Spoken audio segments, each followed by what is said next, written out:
Yun ang ipagdasal natin. Okay?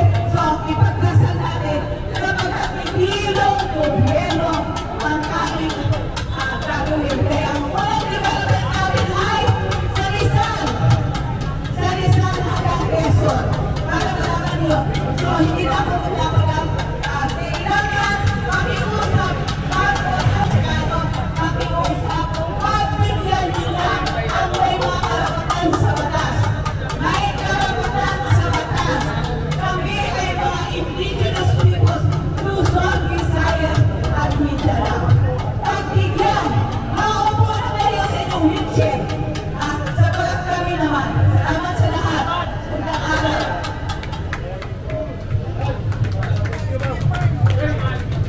Maraming salamat kay Mrs. Lugo na dapat representar ng katutubong pamayanan. Nakita ko po kababayan ko, magaling na musikero, kompositor at minahal ni Sara Duterte ang kanyang isa sa mga komposisyon. Si Brother Salvi Sullivan ng Ilonggo. Ayan, mga Sullivan Brothers musicians. Ngayon, para po kapagkaya natin ang boses ng kabataan na nagmamahal sa isang bayan. Tawagin natin habang nagtitipon-tipon sa EDSA ang sambayan ng Pilipino. Nalito po ang panawagan at boses ng kabataan Pilipino na nagmamahal ng ating demokrasya at ng matinong pamamahala.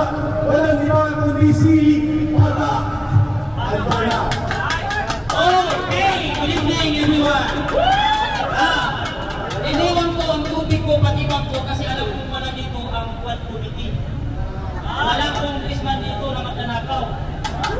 Bago ako magsisimula sa aking mga inahin, binabati ko muna ang aking mga kaibigan. Number 1 sa aking listahan, si Zena Alonte. Pangalawa, si Claudine. Yan ang mga putang inang anak ng kontraktor na mga buhaya. Lahat ng politiko at kontraktor na mga magnanakaw, ito ang dapat sa inyo. Pag ang kontraktor at politiko magnanakaw, ibig sabihin, gago, tanga, inutil, tarantado. Inuwi mo, habang ang mga Pilipino nalulunod sa baha, habang ang mga Pilipino natutulog sa kalye dahil walang bahay, habang ang mga kabataan hindi makapag-aral dahil sa baha, dahil walang baon, dahil sa kahirapan, ang mga politikong nakaupo ay puno ng yaman dahil sa kawan ng bayan. Ang tagal-tagal na natin, ilang presidente na ang dumating, hindi pa rin natin nakakamtan ang justisya sa ating bansa. Papalit ang mga pangulo. Ngunit, sige, thank you.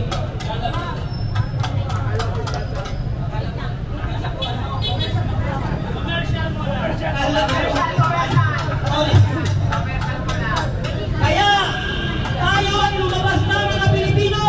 Huwag kayong matapang sa comment section. Huwag kayong matapang sa video. Lumabas kayo at kunin natin si Bongbong Marcos na managat niya dahil siya ang ulo ng mga buhay ito.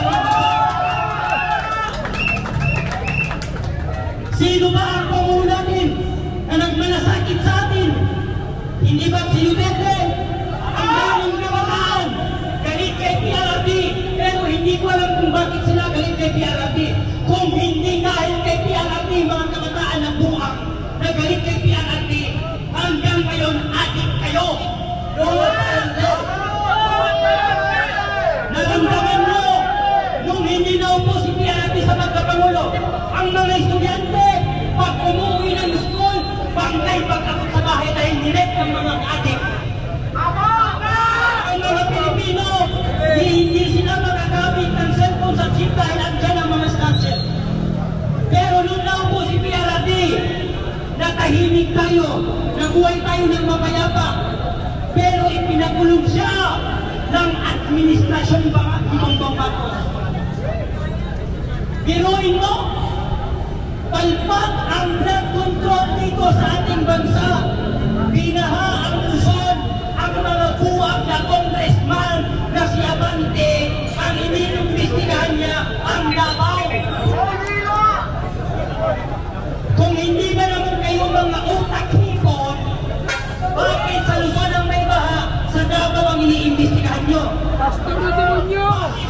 Sabi na si Abante ay utak-ipon dahil ang ipon naghalo ang tayo pati utak ay hindi na kayo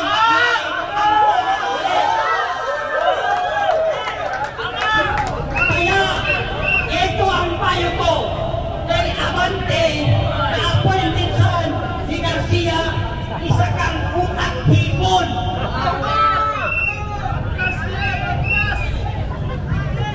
Sa kabila ng paghihirap natin mga Pilipino, lumulusong tayo sa baha, hindi tayo makatulog ng maayos. Meron palang mga pamilya, meron palang mga politiko na nagpapakanasa, nagpapakasarap sa katawan ng bayan. Karapatan natin mga Pilipino na ungkatin kung saan napunta ang budget ng flood control dahil tayo ay mga taxpayer na nagbabayad ng buwis dito sa bansang ito.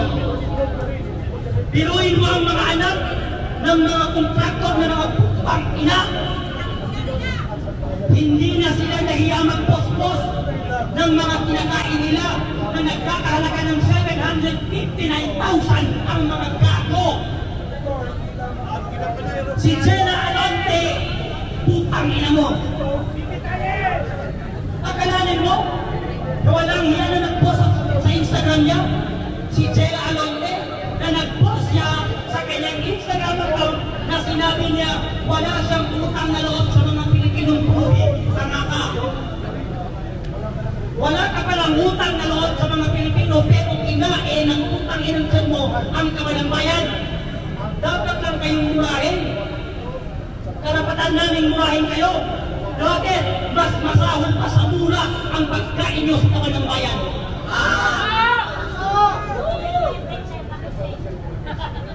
Kaya hinatay ang Indonesia mga Pilipino. Ang Indonesia, mga warrior people na nilabanan nila at sinugpo nila ang korupsyon sa kanilang bansa. E tayo mga Pilipino, hindi ba natin kayang gawin yun? Kayang-kaya natin gawin yun mas at magsama-sama tayo. Huwag tayong matapang sa comment section. Dapat matapang tayo sa personal. Ako kahit tayo. Kahit mamatay ako ngayon dito, wala akong pakialam. Kasi mamamatay kayo lahat, mga congressman na buhaya. Mauna nga lang ako.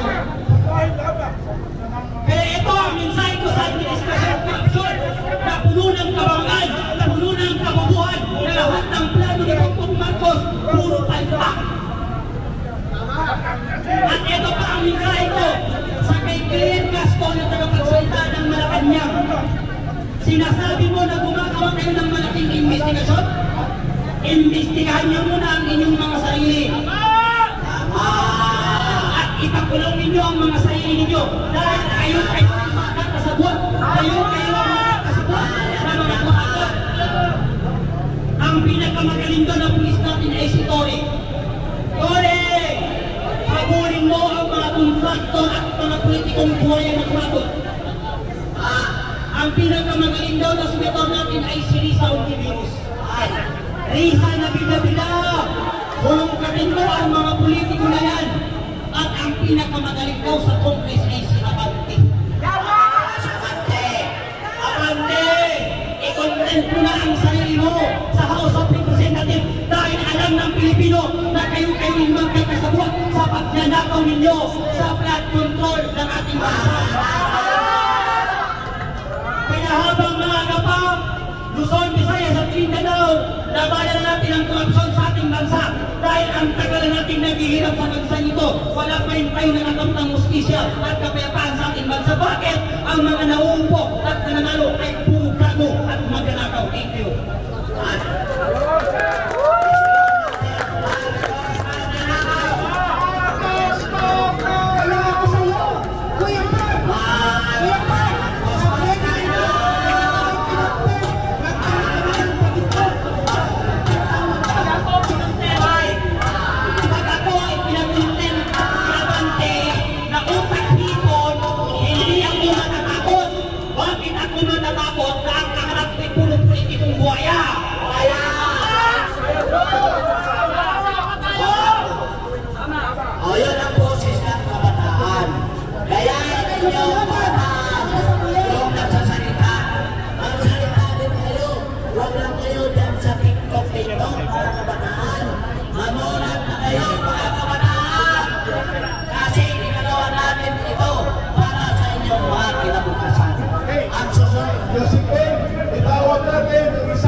survivor din ng baha.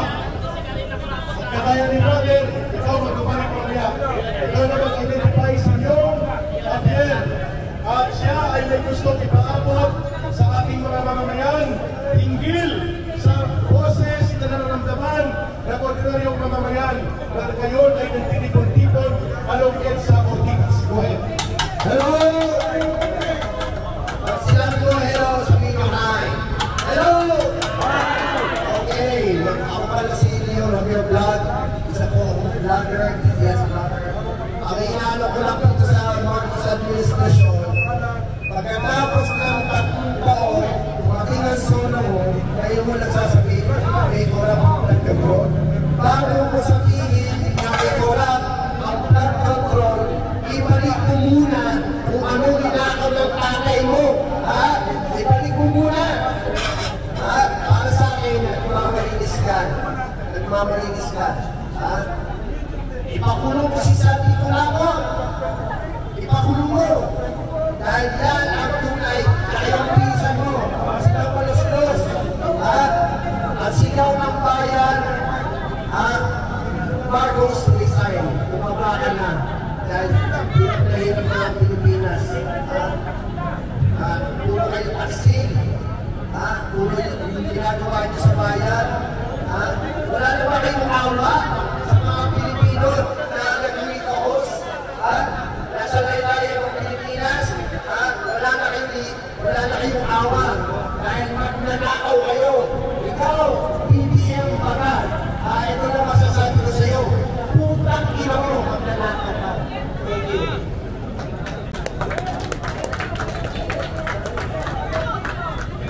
Baka meron gusto na maglabas ng hinaing, magpunta lang po dito.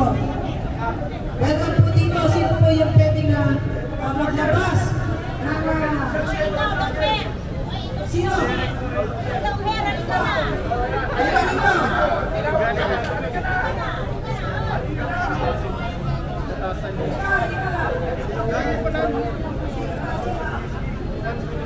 Eric, pwede ka Eric.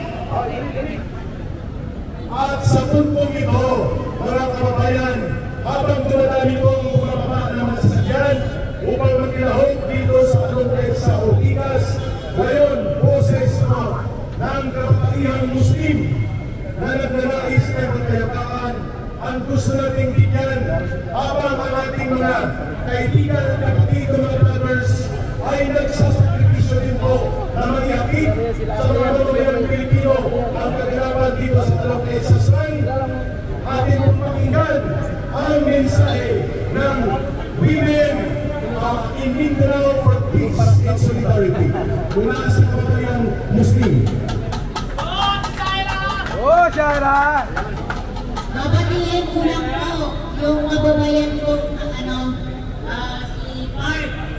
Isa po siyang Bangsamoro, mula sa Buklan, pero dito po siya talaga nakatinig sa Panginoon. Dahil po, nung hindi pa po nakaupo, si Tatay dito ay napakabulupok ng party ng Bangsamoro Region and Muslim Mindanao.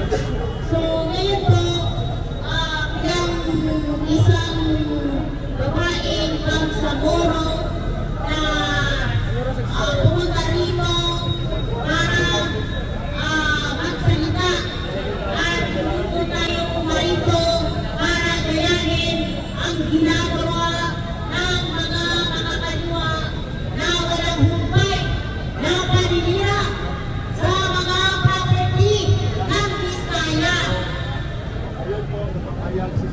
Tuloy ko na yung sabi. Okay, ang nag-request sa akin, pinababalik ako.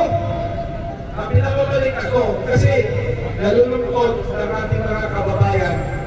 Bakit daw hindi tayo nagkakaisa? Na minsan matapang tayo sa mga algoritmos sa social media na matagal ko ng panawagan na sana'y magkaisa tayo. Sana hiling ko sa mga leader ng Filipino Guerrilla Forces at saka men in uniform personnel, ang MUP ay nag-usap-usap na magkaisa kami. Magkaisa kami ang MUP. Hindi ay military personnel ay nagkakaisa. Ha? Nagkakaisa kami at pilit namin ipagbuklod-buklod ang sambayanang Pilipino. Dahil kami gusto, awang-awa na kami sa ating bayan. Isip natin ang ating bansa.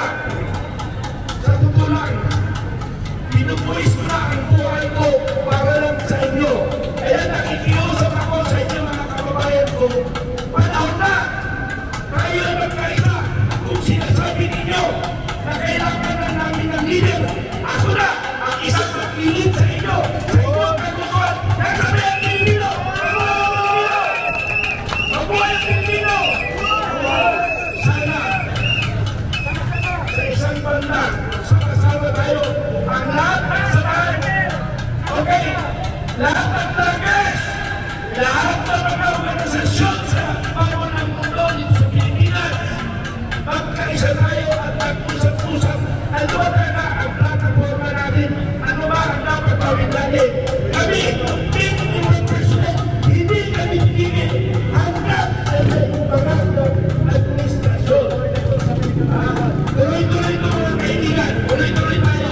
Sana, huwag tayo magsawa. Huwag tayo magsawa. Ako na isang retired senior citizen na dapat ako ay magpahinga na. Pero nakikita ko ang aking mga abo, ang darating na abo, ay sila ang harap ng kahirapan. Kaya kayo mga Pilipino, magkailan kayo sa inyong buhay, sa inyong kapaligiran. Makapagdating ng meron, ang sasabihin nyo, anong gagawin natin? Ha? Hintay-hintay mo kayo. Sir, anong gagawin natin? Ha? Baka kung talaga anong gagawin natin? Noong panahon na nawagin kami, wala kayo. Pero mga kaibigan, kailangan natin magkaisa. Mag-usap-usap ang lahat ng leader. Kami, leader ng personnel. Ako, si Kenneth Sinoy Mitran, 40 years, nagservisyo sa bayan. Magmulang 14 anyos, ibinuis ko na ang buhay ko. I am now 65 years old. Narito pa ako, naglinig ko sa bayan. Bakit kaya ako natin? Ilang ka na, mga kaya ako. Ay, nagkaroon na. Panahon na tayo. Noong may natin sa akin, sir, iparating ko nga sa lahat ng sambayan ng Pilipino yung aming pagkamat dito sa Aklan. Ilang milyon ang budget, pero isang tipo lang ang nagawa. Sa Aklan nila, Congressman, Senator Marcolita, may problema sa Aklan. Yung dam, ang tuwagin ko, may problema rin sa Aklan. Tingnan nyo ba sinigilan? At control. Wala na daw. Wala na lang. Wala na park. Lalo na daw. So, mga kaibigan, please, kami ang bumulo. Ako ang bumulutan. Ibuwis ko ang buhay para sa bayan ng Pilipino. Maraming salamat at hanggang po na tayong lumalaban. Maraming salamat. Everybody please.